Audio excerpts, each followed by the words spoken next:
সকাল সকাল ভাই যাচ্ছে আমাকে স্টেশনে ছাড়তে। আজ জীবনের খুব গুরুত্বপূর্ণ একটা দিন। আগের ভিডিওতে তোমাদেরকে তো বললাম যে আজ আমাদের পাড়াতে কালী পুজোর বিসর্জন রয়েছে, তার জন্য দুপুরবেলা খিচুড়ি খাওয়ানো হবে। তার সাথে আজ পাড়াতে একটা অন্নপ্রাশনের ইনভিটেশনও আছে। তো আমার চেনা দোকান থেকে ভাইয়ের কাছে ফটোটা বার করে দিলাম, ও যাওয়ার সময় ফ্রেম বানিয়ে নিয়ে চলে যাবে। আমি উঠে পড়লাম ট্রেনে আমার গন্তব্যে যাওয়ার উদ্দেশ্যে। ফাইনালি শিয়ালদাতে দুটো ট্রেন মিস করার পরে আমি পাড়ার সাথে পৌঁছেছি। আর এখানে কি কাজ, কেন এসেছি তা তোমরা পরে আস্তে আস্তে জানতেই পারবে। সারাদিন অনেকটা জার্নি করার পরে রাত প্রায় 8টা সাড়ে 8টার সময় বাড়িতে পৌঁছেছি। মা আমার জন্য খিচুড়ি নিয়ে রেখে দিয়েছিল, তো সেটা খেয়ে আমি শুয়ে পড়েছিলাম, কারণ তখন আমার একদম এনার্জি ছিল না যে আমি একটু প্যান্ডেলে যাব। তারপরে 10টা সাড়ে 10টা থেকে ভাবলাম একটু ঘুরে আসি, কারণ আর ভালো লাগছিল না। কালকের থেকে তো সবকিছু আবার আগের মতো হয়ে যাবে। আর এখানে তখন যে পরিমাণে নাচ হচ্ছিল সেটা গান ছাড়া ভালো লাগে। আমার সাথে নাচ দেখে তোমরাও একটু এনজয় করে নাও।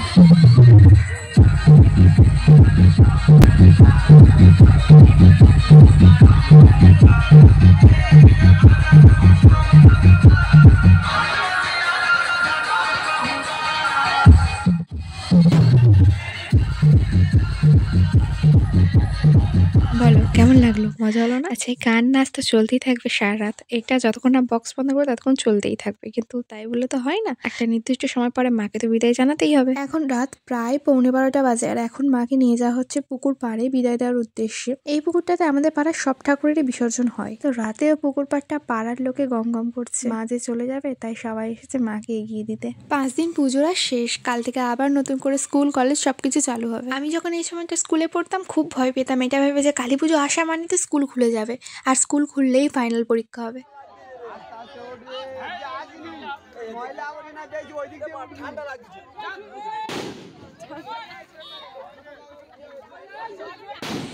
এরপরে মায়ের বিসর্জন হয়ে গেলে মায়ের চিড়ে ভোগ নিয়ে চলে আসি বাড়িতে। চলো আসতে হবে, আসি, দেখো যে পরের ভিডিওতে। তখন পর্যন্ত সবাই ভালো থেকো, বাই।